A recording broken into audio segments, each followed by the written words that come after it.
रामदूत अतुलित बलदामा अंजनी पुत्र पवन सुत नामा।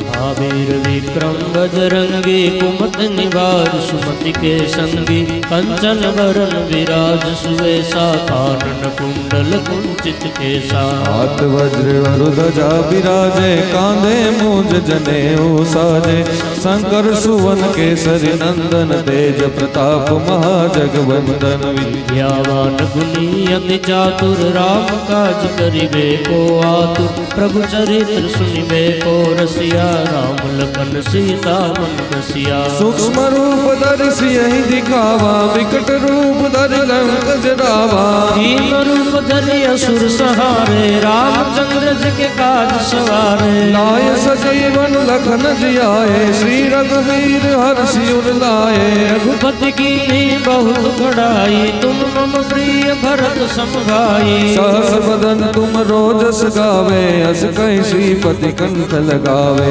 सनकादिक ब्रह्मादि मुनीसा नारद सारद सहित अहिंसा। कुबेर दिखपाल जहाते कवि कोविद कह सके कहाते। तुम उपकार सुनी वही गिन्हा राम मिलाए राजपद दिन्हा। रो मंत्र विभीषण माना लंकेश्वर भय सब जग जाना। अस्त्र जो जन पर बानो मिलियो ताहि मधुर फल जानो। मुद्रिका मिल मुख माही जल्दी लाग गए अचरज नाही। दुर्गम काज जगत के जेते सुगम अनुग्रह तुमरे तेते। राम दुआरे तुम रखवारे हो तन आज्ञा बिन पैसारे। सब सुख लहे तुम्हारी सरना तुम रक्षक काहू को डरना।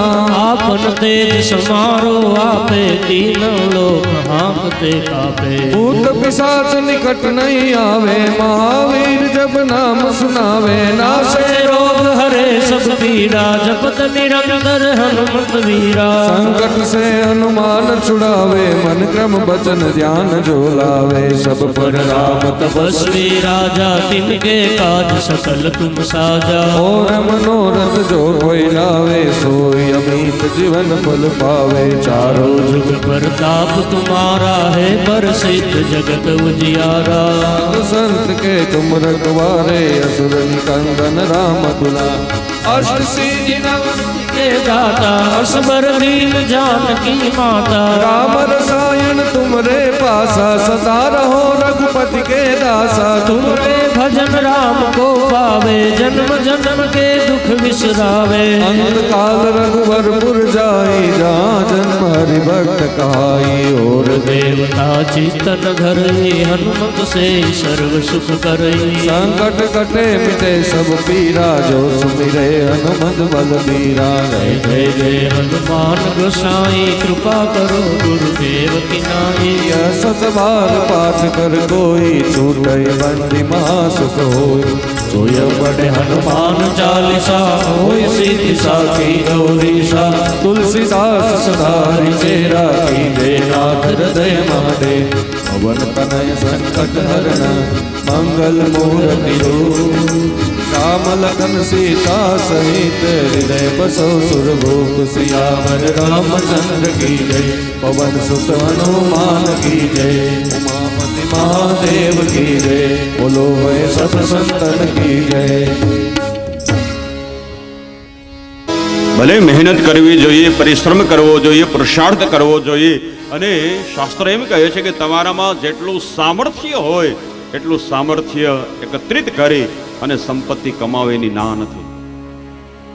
પણ કેવલ પૈસો કમાવાની અંદર આંધળી દોટ મૂકી અને ભગવાનને ભૂલી જવાને અહીં બતાવ્યું કે પૈસો કમાવો એ કોઈ અપરાધ નથી, પણ પૈસા કમાવાની અંદર ભગવાનને ભૂલી જવો એ અપરાધ છે, એ દોષ છે.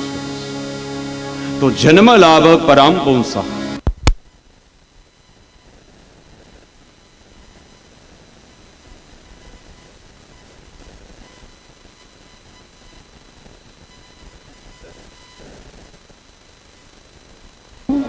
આરાધન કરવાને માટે કાલે પણ આપણે ચર્ચા કરી હતી કે આ જીવ 84 લાખ અવતાર લે ત્યારે એક વાર ભગવાન કૃપા કરી અને આ માનવ જન્મ આપે છે. એ માનવ જન્મ શું કામ આપે છે? તો એ બી દુર્લભો માનુષો દેહો દેહિનામ ક્ષણભંગુર તત્રાપી દુર્લભ મન્ય વૈકુંઠ પ્રિય દર્શનમ. જન્મ અને મરણના ચક્રાઓમાંથી મુક્ત થવાને માટે શ્રેષ્ઠ કોઈ જો શરીર હોય, શ્રેષ્ઠ કોઈ જો તન હોય તો સમજી લેજો એ માનવ શરીર છે. સેજ વિચાર કરો કે માનવ શરીરને છોડી દો, પછી એક પણ શરીર એવું ખરું કે જેની અંદર આપણે યજ્ઞ કરીએ, જેની અંદર આપણે યાત્રા કરીએ, જ્યાં આપણે કથા કીર્તન કરીએ? નહીં. કેવલ માનવ શરીર જ એવું છે કે જો મનુષ્ય ધારે નર જો એસી કરની કરે તો નારાયણ હો જાય. તો જે ભગવાને આ અવતાર આપ્યો છે એ શું કામ આપ્યો છે? જે અવતારો દેવતાઓને ન મળે એ અવતાર કૃપા કરીને ભગવાને મનુષ્યનો અવતાર આપણને આપ્યો.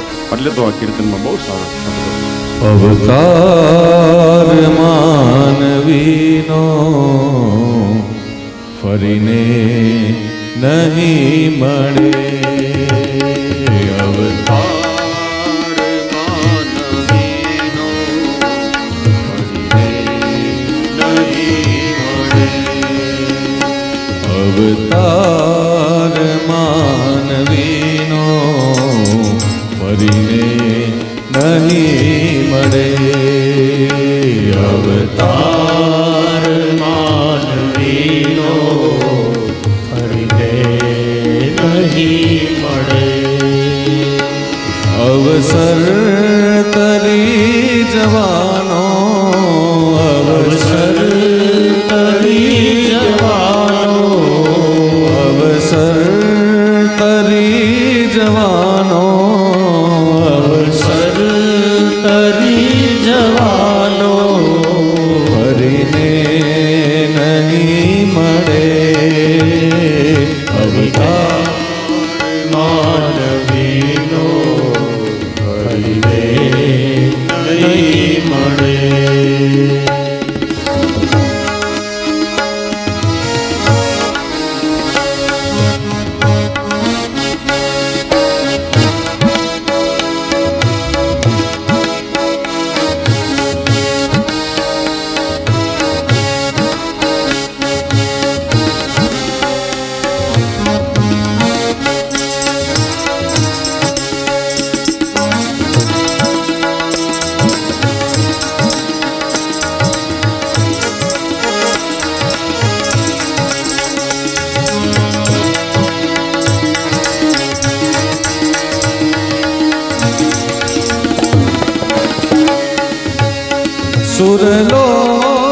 સુરલોકમાં ના મળે ભગવાન કોઈને. સુરલોકમાં ના મળે ભગવાન કોઈને. સુરલોકમાં ના મળે ભગવાન કોઈને. સુરલોકમાં ના મળે ભગવાન કોઈને. અહીંયા મળ્યા પ્રભુએ, અહીંયા મળ્યા પ્રભુએ, અહીંયા મળ્યા પ્રભુ તે, અહીંયા મળ્યા પ્રભુ તે. નહીં મળે. અવતાર માનવીનો ફરીને નહીં મળે. અવતાર માનવીનો ફરીને નહીં મળે. અવતાર માનવીનો ફરીને નહીં મળે.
વાસુદેવાય હરિ વાસુદેવાય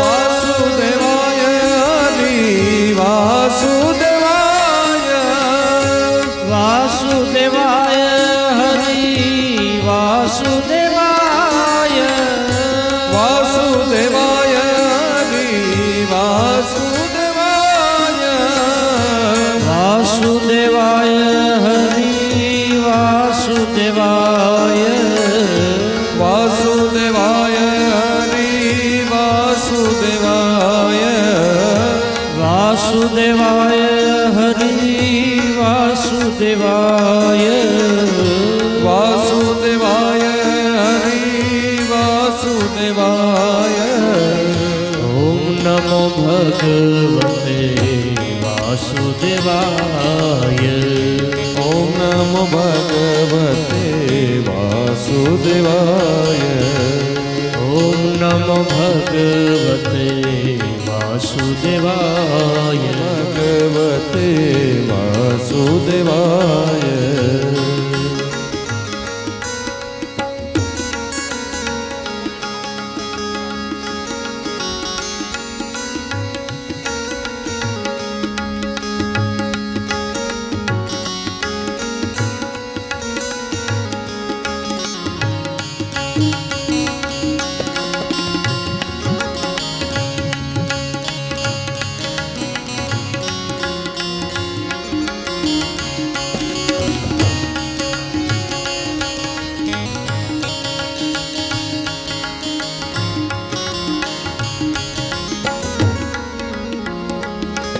નમો ભગવતે વાસુદેવાય હરિ ઓમ નમો ભગવતે વાસુદેવાય હરિ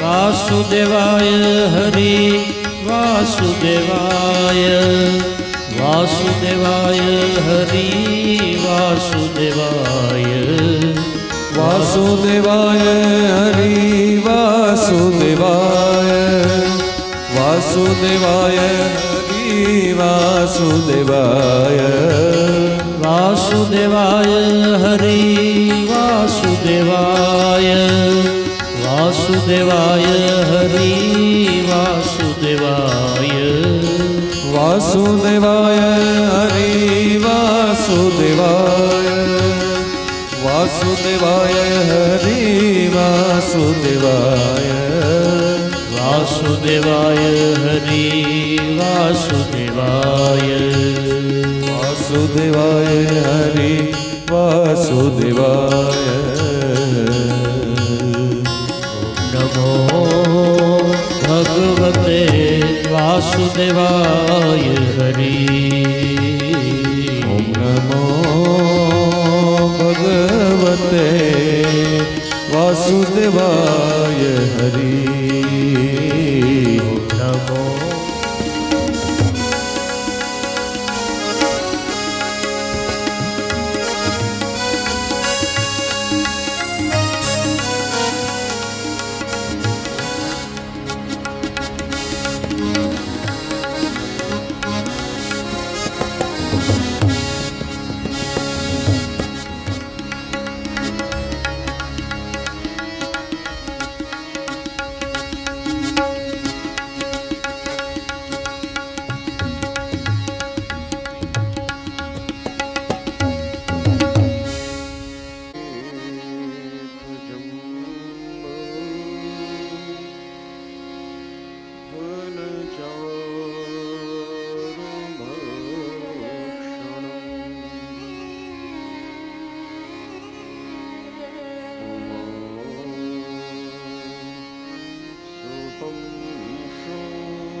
શિવે સર્વાર્થ સાધિકે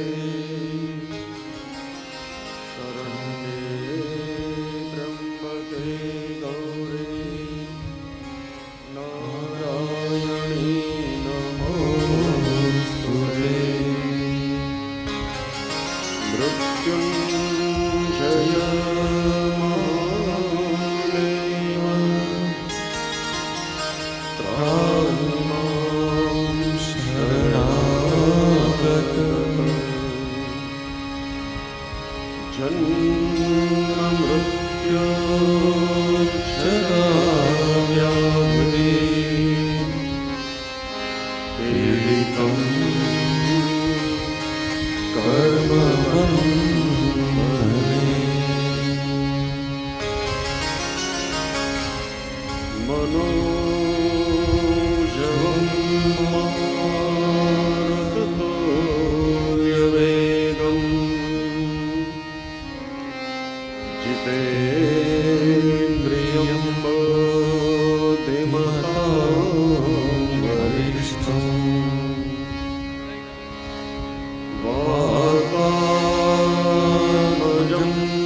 श्री बालकृष्ण लाल की जय। श्री रामचंद्र भगवान की जय। श्री उमापति महादेव की जय। श्री हनुमान जी महाराज की जय। सद्गुरु भगवान की जय।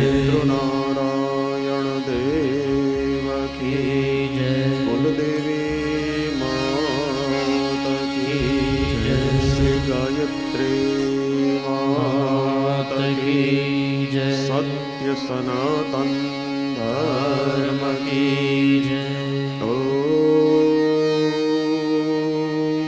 नमः पार्वती पतये हर हर महादेव।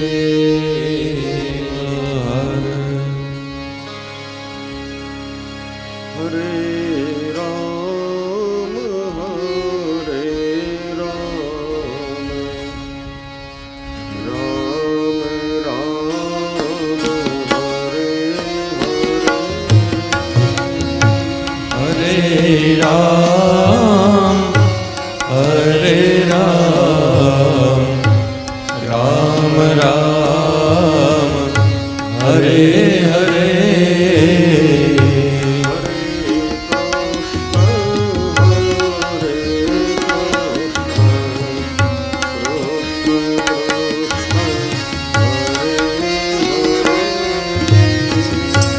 हरे कृष्ण हरे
રામ રામ રામ હરે હરે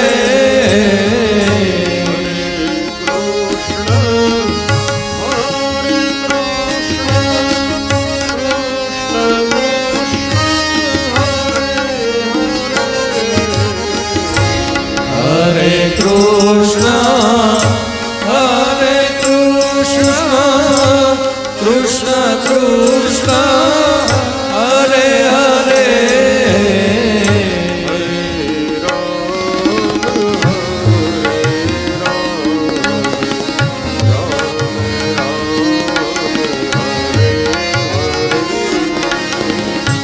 હરે રામ હરે રામ રામ રામ હરે હરે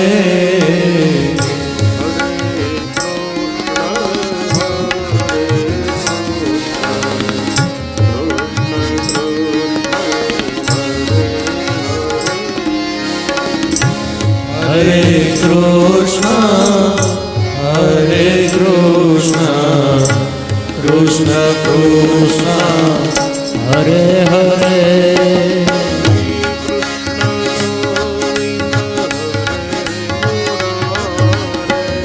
શ્રી કૃષ્ણ ગોવિંદ હરે મુરારે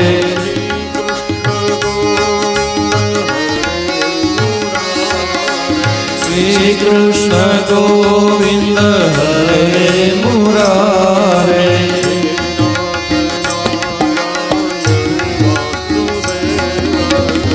નાથ નારાયણ વાસુદેવા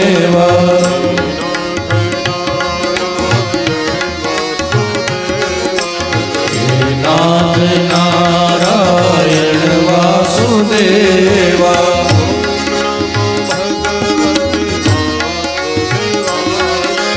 ઓમ નમો ભગવતે વાસુદેવાય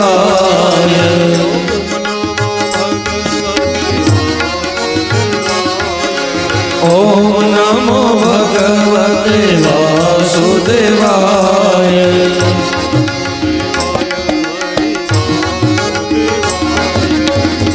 વાસુદેવાય હરિ વાસુદેવાય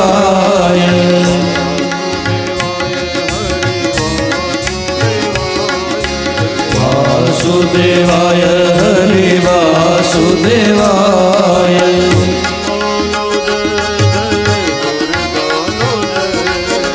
અંબાનો જય જય દુર્ગાનો જય જય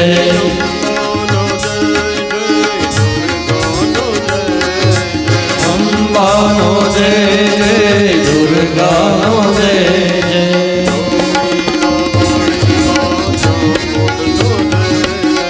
ચોટીલા વાસી માતા મુંડનો જય જય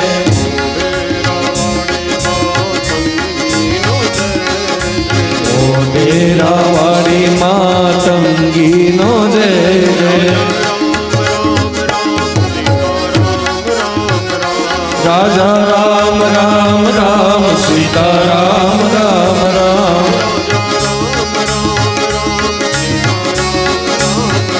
એ રાજા રામ રામ રામ સીતા રામ રામ રામ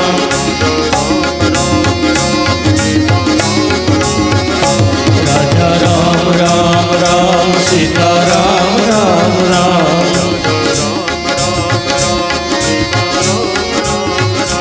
રાજા રામ રામ રામ સીતા રામ રામ રામ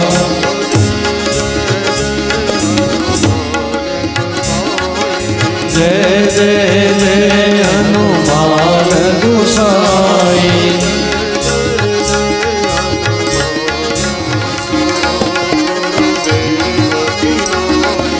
કૃપા કરો ગુરુદેવ કી નાઈ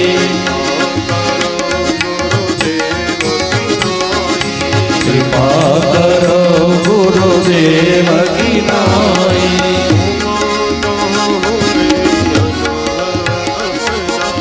उमा कहूँ मैं अनुभव अपना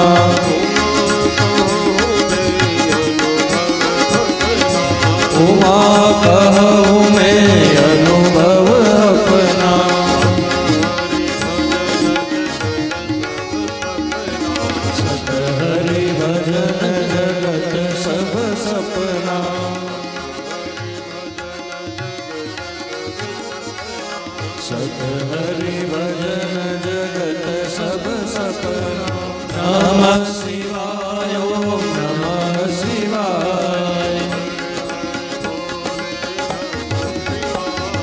हर हर भोले नमः शिवाय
कपीन्द्रं सचिवोत्तम रामप्रियं नमस्तुभ्यं हनुमन्त रक्ष सर्वदा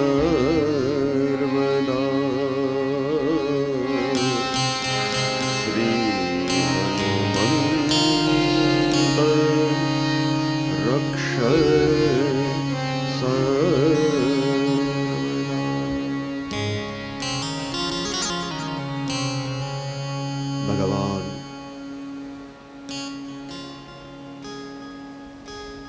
શ્રી દ્વારકાધીશજી એમના ચરણોમાં વંદન.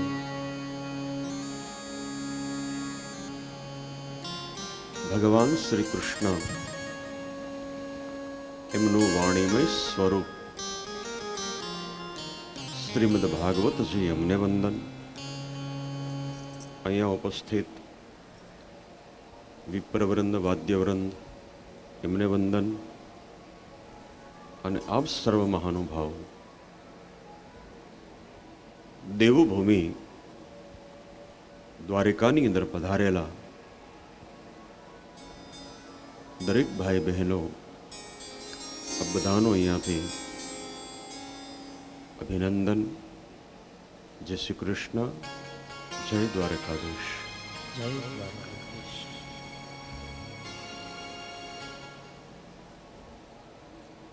ગંગા નદીના તટ ઉપર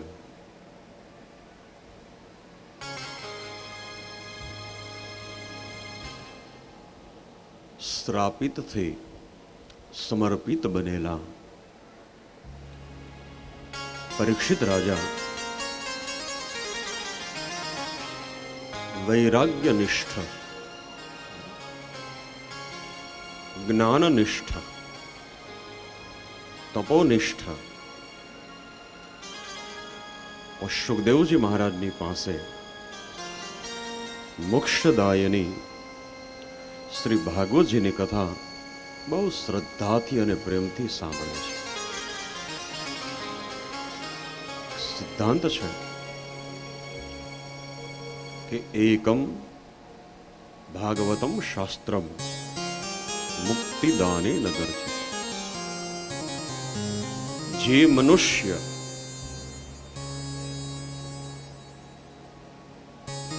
એને મોક્ષની અભ્યર્થના હોય તો એને શું કરવું એ બતાવો. બસ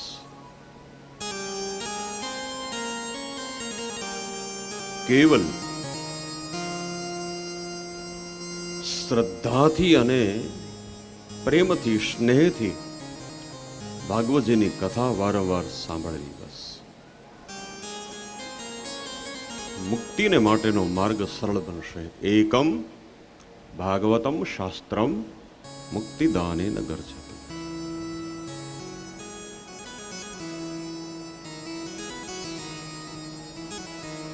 કથા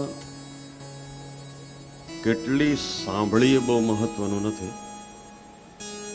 પણ કથા કેટલી શ્રદ્ધાથી સાંભળીને એ બહુ જરૂરી છે. બસ કથામાં આપણે ક્યાં બેઠા છીએ બહુ મહત્વનું નથી, પણ 7 દિવસની અંદર કથા આપણામાં કેટલી બેસે છે એ મહત્વનું છે. વર્તમાન સમયની અંદર મુશ્કેલી એ છે કે આપણે કથામાં બેસીએ છીએ પણ કથાને આપણે મનમાં કે હૃદયમાં બેસવા દેતા નથી. બસ અને આમાં બહુ સરળ આમ સહજ લોકો બોલતા હોય, હાલો ને કથા બેઠી છે ને તો આપણે સાંભળી નાખીએ. આ બસ કથા સાંભળી નાખીએ છીએ. આ કથા સાંભળી નાખવાની નથી, પણ કથા સાંભળી અને હૃદયમાં રાખવાની છે. બસ ભગવાનનું સાનિધ્ય પ્રાપ્ત કરાવનાર કલિકાલની અંદર કોઈ શ્રેષ્ઠ માર્ગ હોય તો એ છે ભગવાનની કથા. પછી રામની કથા કહો તોય ભલે, કનૈયાની કથા કહો તોય ભલે.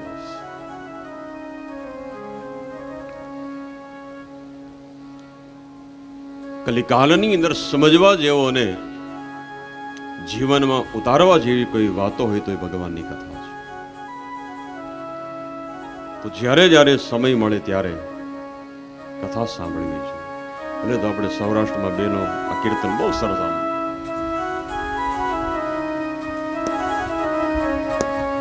કે શ્રીમદ ભાગવત રસ પાન ભક્તો સાંભળો ભાવે.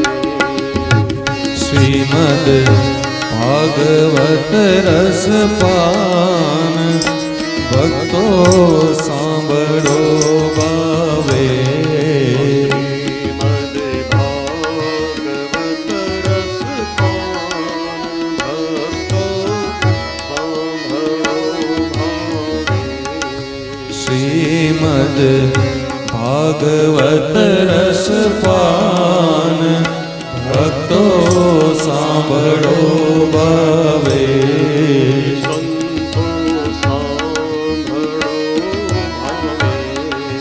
સંતો સાંભળો ભાવે.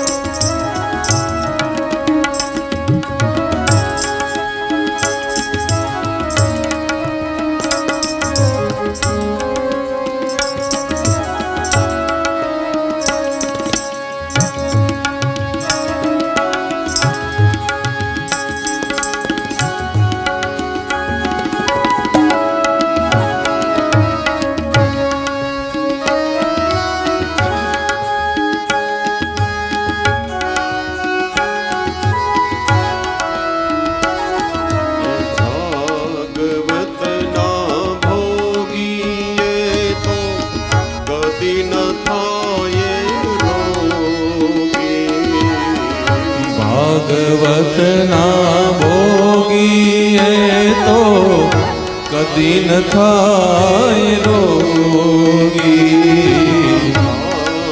ભાગવતના ભોગીએ તો કદી ન થાય રોગી.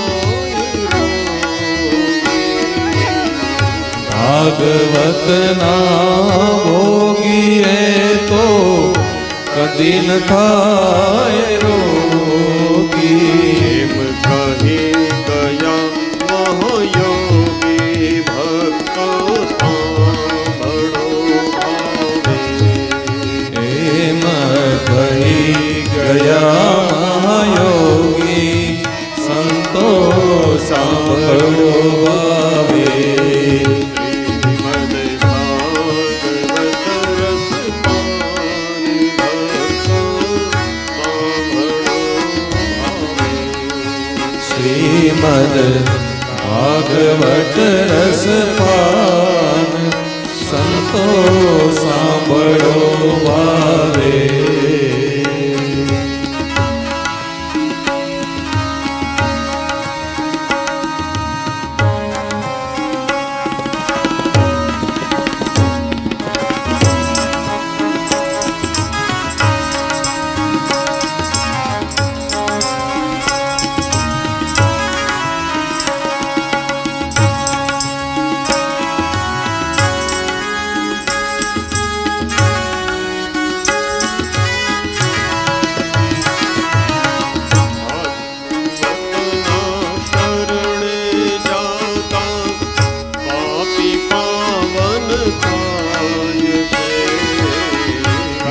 ભાગવતના શરણે જાતા પાપી પાવન થાય છે.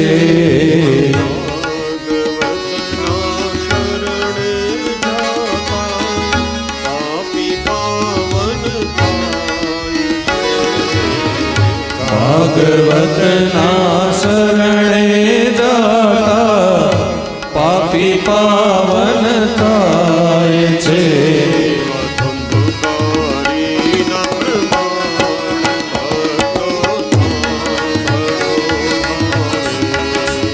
એવા ધુંધુકારીના પ્રમાણ સંતો સાંભળો આવે.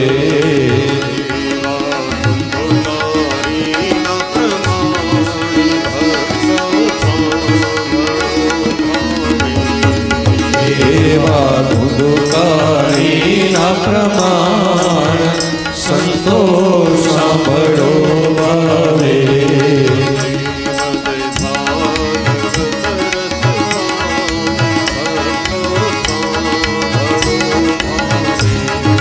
શ્રીમદ ભાગવત રસપાન સંતો સાંભળો આવે.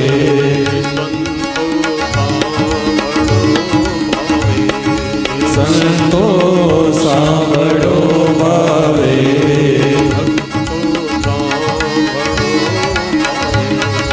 સંતો સાંભળો આવે.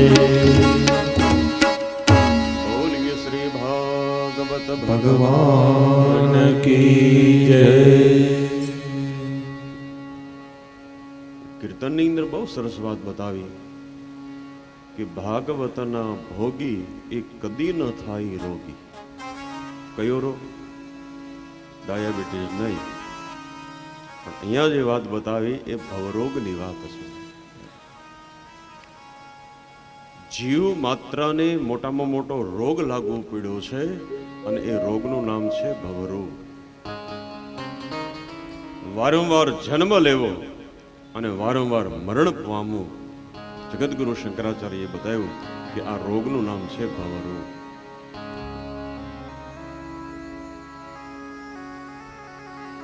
તો હવે એ ભવરોગની અંદરથી મુક્ત થવાને માટે ઔષધ કોઈ હોય, ઔષધ એટલે દવા, તો એ છે ભાગવત. અને છેલ્લે પ્રમાણ સારું બતાવ્યું કે ભાગવતના શરણે જાતા પાપી પાવન થાય છે અને એવા ધંધુકારીના પ્રમાણ.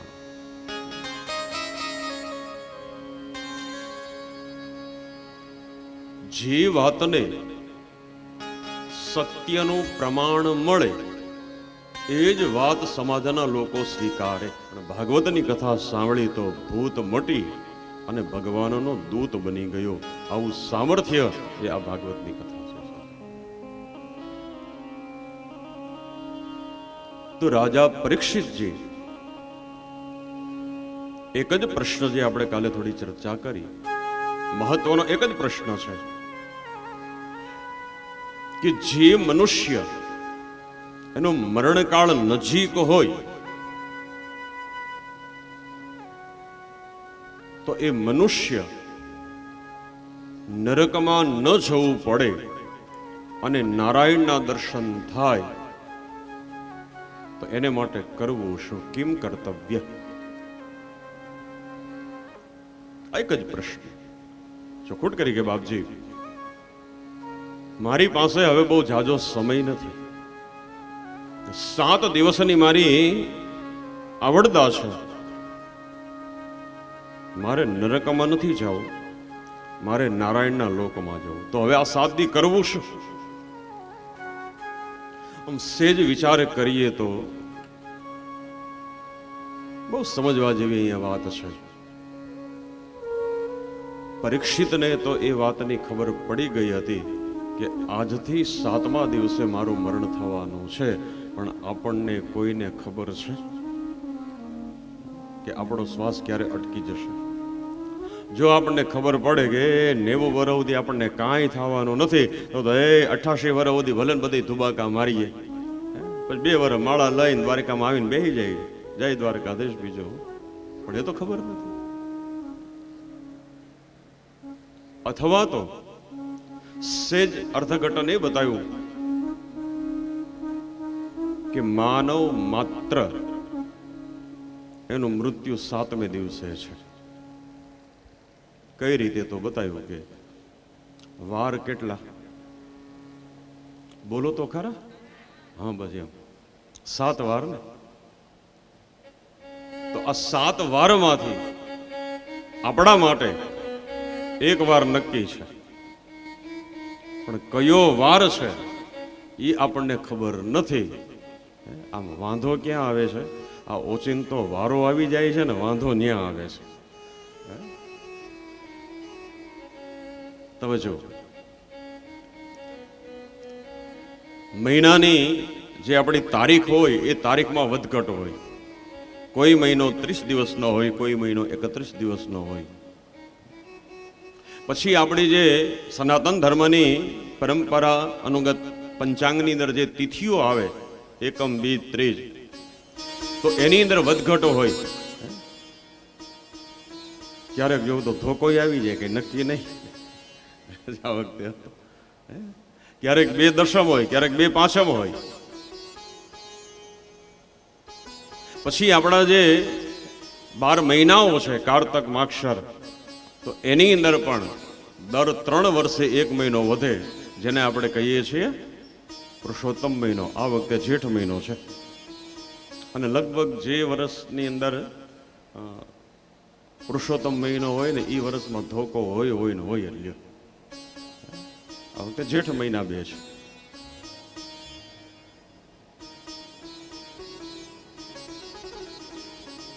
તો તારીખની અંદર વધઘટ હોય, તિથિની અંદર વધઘટ હોય, મહિનાઓની અંદર વધઘટ હોય, પણ કોઈ દી વારમાં વધઘટ સાંભળે કે આજે રવિવાર નથી ને 2 સોમવાર છે? નહીં, વાર 7 એટલે 7.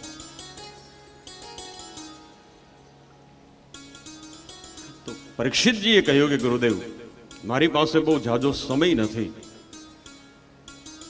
તો હવે કરવું શું? બસ પહેલા તો પ્રશ્નની સરાહના કરી કે હે રાજા, તમારો પ્રશ્ન અતિ મહત્વનો છે. વર્યાન એષતે પ્રશ્ન. ઘણા પ્રશ્નો એવા હોય કે પ્રશ્ન સાંભળી અને લોકો રાજી થઈ જાય. એટલા માટે તો શાસ્ત્રમાં પ્રશ્નના 3 પ્રકારો બતાવ્યા છે: ઉત્તમ, મધ્યમ અને કનિષ્ઠ. ઉત્તમ પ્રશ્ન એ છે કે જેની અંદર કંઈક આપણને જાણવાની જિજ્ઞાસા પ્રાપ્ત થાય. જે પ્રશ્નના પ્રત્યુત્તરની અંદર આપણને જાણવા મળે અને બીજા લોકોને જાણવા મળે, આ પ્રશ્ન એ ઉત્તમ છે. બીજો બતાવ્યો મધ્યમ. મધ્યમ એ છે કે પ્રશ્ન જે પૂછે તો એને જવાબની ખબર હોય કે આ પ્રશ્નનો આ જવાબ છે, પણ છતાંય સામેની વ્યક્તિને કેટલું આવડે છે એ જાણવા હાટુ પ્રશ્ન કરે, જવાબની એને ખબર જ હોય. આ મધ્ય. ત્રીજો છે કનિષ્ઠ એટલે અધમ. મને એટલું આવડે છે એ સામેની વ્યક્તિને બતાવવાને માટે પ્રશ્નય પોતે કરે અને જવાબય પોતે આપે. એટલે સામેની વ્યક્તિની ઉપર પોતાનું પ્રભુત્વ બતાવવાને માટે મને એટલું આવડે છે. આ કનિષ્ઠ. અથવા તો અધમ કહીએ. ઘણી વાર એવું પણ બને કે પ્રશ્ન પૂછે હાવ ખોટો અને આપણી પાસે જવાબ માંગે સાચો. હવે આને જવાબ આપવો કેમ? પ્રશ્ન જ ખોટો હોય તો એનો જવાબ સાચો મળે કઈ રીતે? પણ લૌકિક પ્રશ્ન ન હોવા જોઈએ. હા, જેની અંદર કંઈક મને એક ભાઈએ પ્રશ્ન કર્યો કે મને કે તમે રામાયણ ભાગવતની કથા વાંચો છો તો મને એ બતાવો કે દુર્યોધનના સસરાનું નામ શું હતું? મેં કીધું તારે લગ્નની કંકોત્રી ત્યાં મોકલવીશ. હવે એ દુર્યોધન જાણે, તું હું માથાકૂટ કરે? એને જોવાનું ને એના હહરા નામ શું હતું? તો આ કઈ પ્રશ્ન ન કહેવાય. પ્રશ્ન એ કહેવાય કે જેની પાસે આપણે પ્રશ્ન રજૂ કરીએ એ વ્યક્તિ હસતા હસતા ધન્યવાદ આપે. જો રામચરિતમાનસની અંદર ભગવાન શિવજી મહારાજના લગ્ન થયા છે મા પાર્વતીની સાથે. અને એકવાર ભગવાન શિવ અને મા પાર્વતી કૈલાસ પર્વતથી 7 કિલોમીટર દૂર માનસરોવર, અને માનસરોવરના કિનારે એક વિશાળ વટવૃક્ષ છે, વડલો. જ્યારે જ્યારે ભગવાન શિવજીને ફરવાની ઈચ્છા થાય અથવા તો વિશ્રાંતિ લેવાની ઈચ્છા થાય ત્યારે ભગવાન ભોલેનાથ એ આ માનસરોવરના તટ ઉપર વડલાની નીચે, વડલાની ઊંચાઈ એને ફેલાવો કેટલો છે ભાગવતના 4થા સ્કંદની અંદર બતાવ્યું કે એ માનસરોવરના કિનારે જે વિશાળ વટવૃક્ષ છે એ 400 ગાવની ઊંચાઈ છે, 400 ગાવ, અને એટલો જ એનો ફેલાવો છે. અને વિશેષતા એ છે કે એમાં ક્યારેય પાનખર ઋતુ આવતી નથી કે કોઈ પશુ પક્ષીઓ માળા બાંધતા નથી. શિવ વિશ્રામ શ્રુતિ કરદાયા, દેવતાઓએ આ વડલાનું નામ પાડ્યું શિવ વિશ્રામ. આજે ભગવાન ભોલેનાથ અને મા પાર્વતી ત્યાં પધાર્યા. આજે ભગવાન શાંત પ્રસન્ન મુદ્રામાં બેઠા છે. જો પાર્વતીના મનમાં એમ થયું કે આજ મોકો છે, કારણ કે ભગવાન ભોલેનાથ પ્રસન્ન મુદ્રામાં છે અને મારા મનની અંદર જે જો શરીર બદલાઈ ગયું, પણ પ્રશ્ન તો હતો એનો ઊભો રહ્યો છો. જે સતી શરીરમાં પ્રશ્ન ઊભો થયો હતો એ પાર્વતી શરીરમાં પણ. એટલે ભગવાન શિવજી મહારાજની સામે બેસી અને માં પાર્વતીએ કહ્યું કે પ્રભુ રામ કવન પ્રભુ પૂછો તો હોય, બતાવો રામ કોણ. ચોખોટ કરી કે એક વાર તો હું શ્રી રામની સામે આવી ગઈ હતી, પણ મારા મનની અંદર ભ્રમ હતો, એટલે બ્રહ્મ સામે હોવા છતાં હું એને ઓળખી ન શકે. અને ભ્રમ દૂર ન થયો એનું કારણ કે કુંભદ ઋષિએ જ્યારે રામકથા સંભળાવી ત્યારે એકાગ્ર મનથી મેં કથા સાંભળી નહીં. કથા ન સાંભળી એટલે ભ્રમ ન ગયો, અને ભ્રમ દૂર ન થયો એટલે બ્રહ્મ સામે હતા તો હું જાણી શકી નહીં. પણ હવે મને ભ્રમ નથી, હવે તો મારે બ્રહ્મનો અનુભવ કરવો છે. એટલે બતાવો રામ કોણ, રામ કોણ એ મારે સાંભળવું છે. આ જે આ પ્રશ્ન કર્યો ત્યાં તો ભગવાન શિવજી એકદમ હસવા લમીંડા, અને હસતા હસતા પેલા તો ધન્યવાદ આપ્યો. ભગવાન શિવજી બોલ્યા છે, ધન્ય ધન્ય ગિરી રાજકુમારી, ધન્ય ધન્ય ગિરી રાજકુમારી, ધન્ય ધન્ય ગિરી રાજકુમારી, ધન્ય ધન્ય ગિરી રાજકુમારી.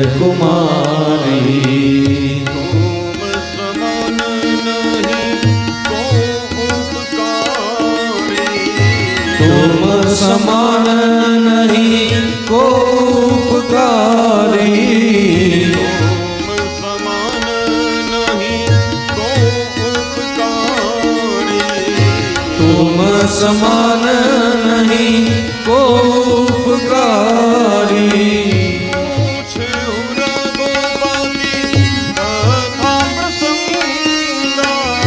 पूछे रघुपति कथा प्रसंगा,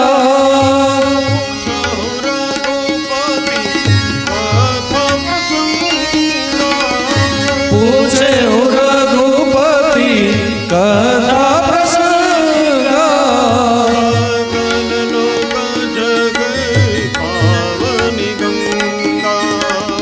सकल लोक जग पावनी गंगा,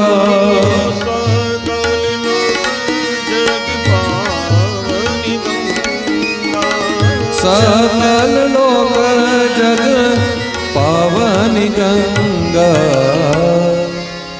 धन्य धन्य गिरिराज, धन्य धन्य गिरि राजकुमारी, नहीं उपकारी तुम समान नहीं उपकारी.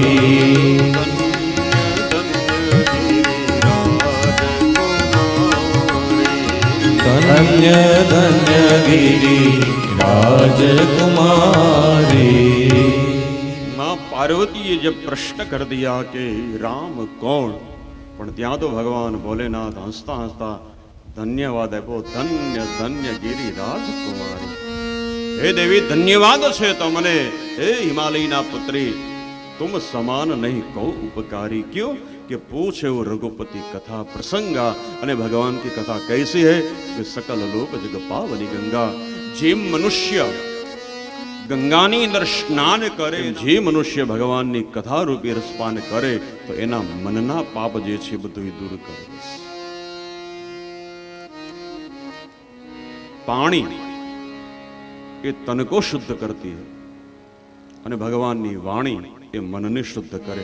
આ બેયનું કામ, વાણી અને પાણી, એ શુદ્ધ કરવાનું કામ અને બેય તારવાનું કામ કરે. પણ થોડોક ફરક છે. પાણીમાં જે ડૂબે એ મરે પછી તરે, અને ભગવાનની વાણીમાં જે ડૂબે એ જીવતા તરે. કેમ તરવું એ આપણા હાથમાં છે.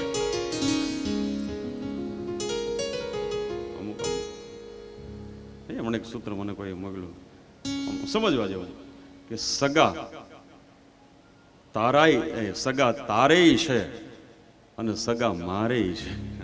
સમજાય? એને સગા તારેય છે અને મોકો આવે તો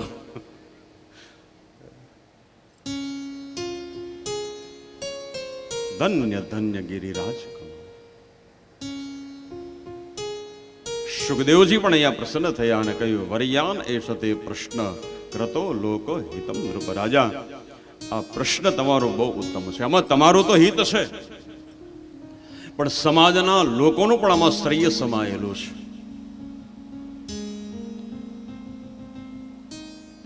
3 શ્લોકની અંદર મનુષ્યનું કર્તવ્ય બતાવ્યું છે. સંતિ સહસ્રસ. મનુષ્ય એનું જીવન કઈ રીતે હોવું જોઈએ. બસ જો કદાચ મનુષ્ય એવું માને કે ભૂખ લાગે ત્યારે ભોજન કરવું જોઈએ, થાક લાગે ત્યારે આરામ કરવો જોઈએ, ઊંઘ આવે ત્યારે સૂઈ જવું જોઈએ, કુટુંબ પરિવાર એનું ભરણ પોષણ કરવાને માટે જે કંઈ પ્રયત્ન, જે કંઈ પુરુષાર્થ મહેનત કરવાની હોય એ કરવી જોઈએ.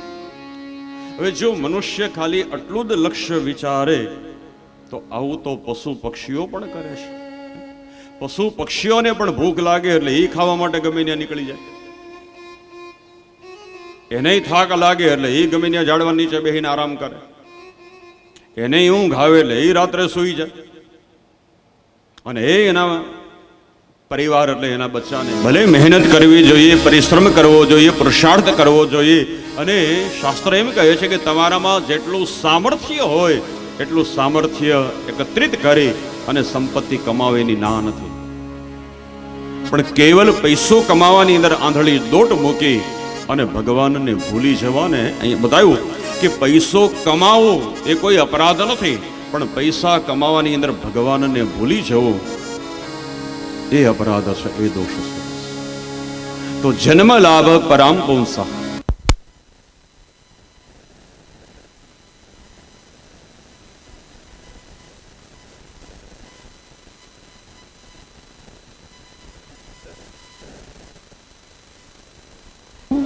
આરાધન કરવાને માટે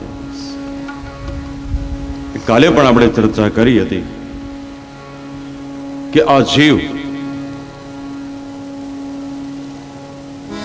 84 લાખ અવતાર લે ત્યારે એકવાર ભગવાન કૃપા કરી અને આ માનવ જન્મ આપે છે. એ માનવ જન્મ શું કામ આપે છે? તો એ બી દુર્લભો માનુષો દેહો દેહિનામ ક્ષણભંગુર તત્રાપી દુર્લભમ મન્ય વૈકુંઠ પ્રિય દર્શનમ. જન્મ અને મરણના ચક્રાઓમાંથી મુક્ત થવાને માટે શ્રેષ્ઠ કોઈ જો શરીર હોય, શ્રેષ્ઠ કોઈ જો તન હોય તો સમજી લેજો એ માનવ શરીર છે. સેજ વિચાર કરો કે માનવ શરીરને છોડી દો, પછી એક પણ શરીર એવું ખરું કે જેની અંદર આપણે યજ્ઞ કરીએ, જેની અંદર આપણે યાત્રા કરીએ, જ્યાં આપણે કથા કીર્તન કરીએ? નહીં. કેવલ માનવ શરીર જ એવું છે કે જો મનુષ્ય ધારે નર જો એસી કરની કરે तो नारायण हो जाए। तो जे भगवाने आ अवतार आप्यो छे એ શું કામ આપ્યો છે? જે અવતારો દેવતાઓને ન મળે એ અવતાર કૃપા કરીને ભગવાને મનુષ્યનો અવતાર આપણને આપ્યો. એટલે તો આ કીર્તનમાં બહુ સારા શબ્દો છે. અવતાર માનવીનો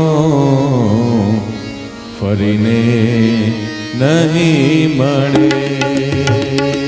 અવતાર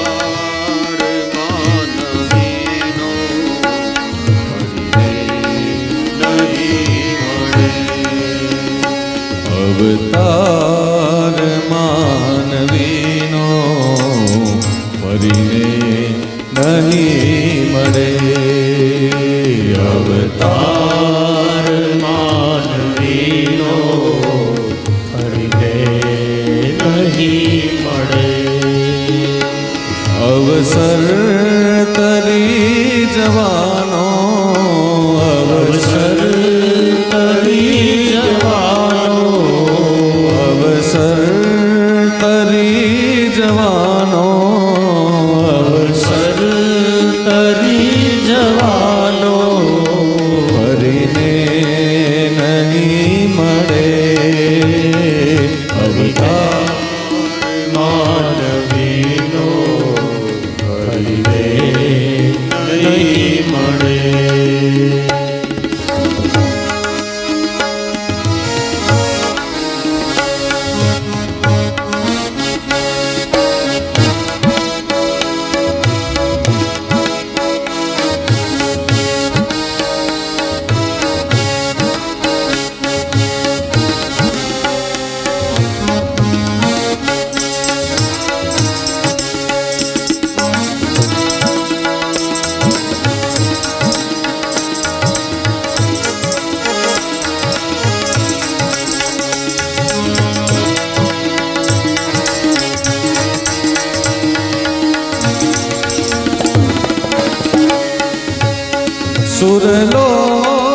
સુરલોકમાં ના મળે ભગવાન કોઈને.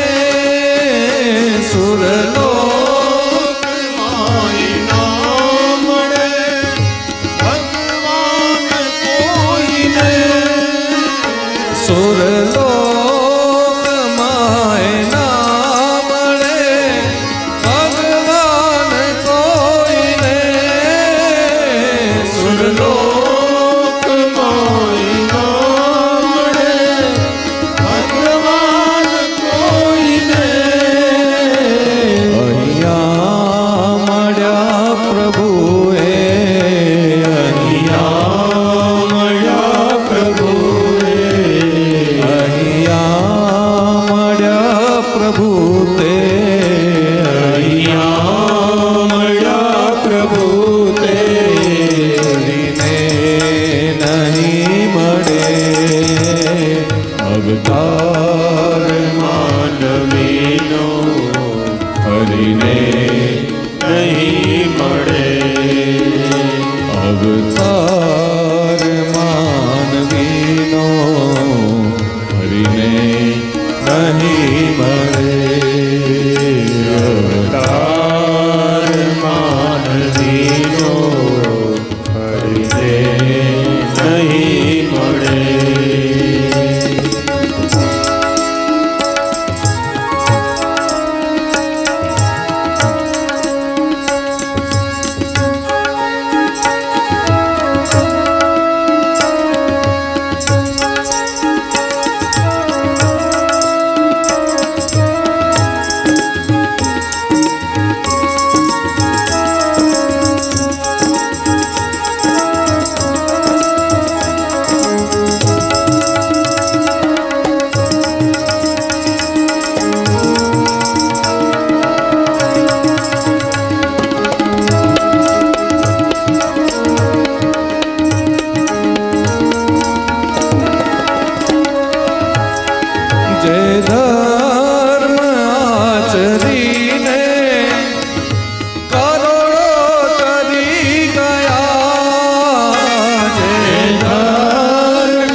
ફરીને નહીં મળે અવસર ના નવી. સમજી લેજો સજનો, આ મનુષ્ય જન્મ એ વારંવાર મળવાનો નથી.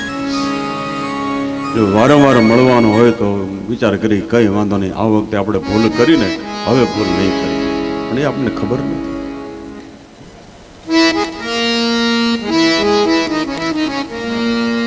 સુર લોકમાં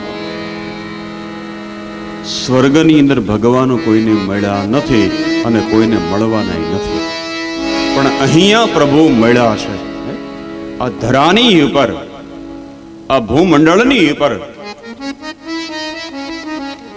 ભગવાનનો અનુભવ ઘણા ભક્તોને થયો છે. તો જે ભગવાને કૃપા કરી અને આ માનવ જન્મ આપ્યો છે, તો એ માનવ જન્મને આપણે સફળ. વેદોની અંદર બતાવ્યું કે ભાઈ 84 લાખ અવતાર કયા કયા અવતાર, તો બતાવ્યું કે 27 લાખ અવતાર એ સ્થાવરના લેવા પડે, પછી 23 લાખ અવતાર એ 4 પગવાળા પ્રાણીના આપણે લેવા પડે, 11 લાખ અવતાર એ ક્રમી એટલે જીવડાઓના લેવા પડે, 10 લાખ અવતાર પક્ષી યોનિમાં, 9 લાખ અવતાર જલચર યોનિમાં અને અન્ય બીજા 4 લાખ અવતાર. આ ટોટલ સરવાળો કરો એટલે 84 લાખ થાય. આ 84 લાખ અવતાર જ્યારે આપણે લઈએ ત્યારે ભગવાન કૃપા એક વખત કરે અને માનવ જન્મ આપે. આ માનવ જન્મ શું કામ આપે? તો બતાવ્યું કે 84ના ચક્રમાંથી છૂટવાને માટે કૃપા કરીને ભગવાને આ માનવ અવતાર આપ્યો છે. બસ.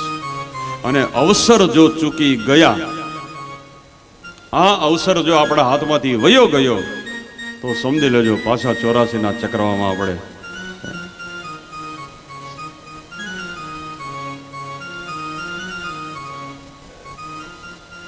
તો પરીક્ષિત રાજા, એની પાસે 3 શ્લોકની અંદર માનવ જન્મનું મહત્વ બતાવ્યું કે હે રાજન, જે કંઈ આપણી જવાબદારી છે એ જવાબદારીને નીતિપૂર્વક નિષ્ઠાપૂર્વક